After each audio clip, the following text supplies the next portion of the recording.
Westminster Abbey, the soul of a nation.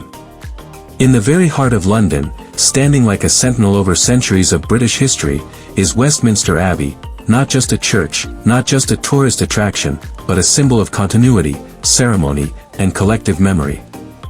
It is a building that has witnessed the rise and fall of monarchs, the birth of empires, the coronation of kings and queens, and the burial of Britain's most beloved figures.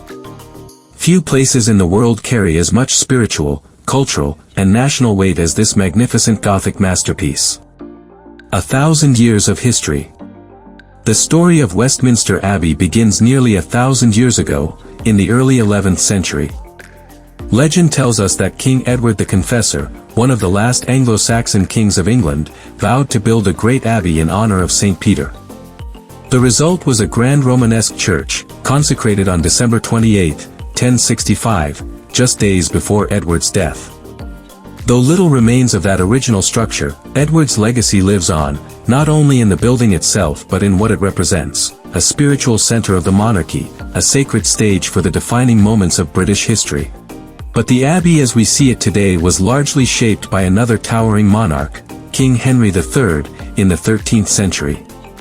Inspired by the French Gothic style, he began rebuilding the Abbey in 1245, aiming to create a structure worthy of saints and kings alike. The result?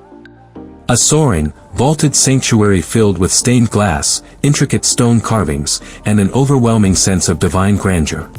Westminster Abbey is often called the Coronation Church, and for good reason. Since the coronation of William the Conqueror in 1066, every single English and British monarch, save a couple of exceptions, has been crowned here. This makes Westminster Abbey one of the oldest continuously used ceremonial sites in the world. At the heart of this tradition is the coronation chair, one of the most famous pieces of furniture in the world. Commissioned by King Edward I in 1296, the chair was built to house the Stone of Scone, a sacred Scottish relic that symbolized the unity of the British Isles. The chair, worn by time and scarred by history, still sits in St. George's Chapel, waiting for the next coronation. The most recent? King Charles III, crowned in May 2023. And yet, the echoes of ancient oaths and anointing still linger in the air, reminding us that history here is not just remembered, it is relived. A royal and national burial ground. Westminster Abbey is also a place of eternal rest, home to the tombs of over 3,300 people, including 17 monarchs, scientists, poets, war heroes, and statesmen. It is, in every sense, the national mausoleum of Britain. Walk through the Abbey, and you are walking through a silent congregation of giants. Here lies Elizabeth I, the Virgin Queen, buried just steps away from her half-sister and former rival, Mary I.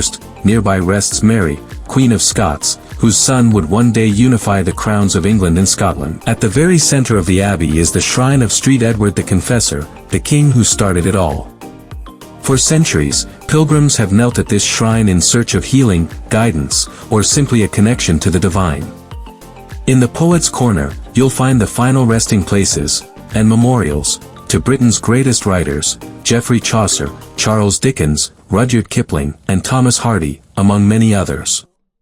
Even William Shakespeare, though buried in Stratford-upon-Avon, has a place of honor here.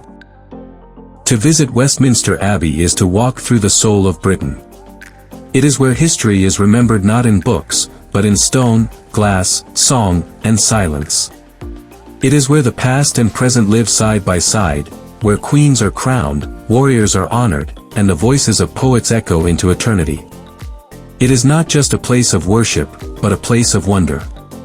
In the ever-changing chaos of the modern world, Westminster Abbey remains a constant, a reminder that, as individuals pass and empires rise and fall, some places endure, standing watch over time itself.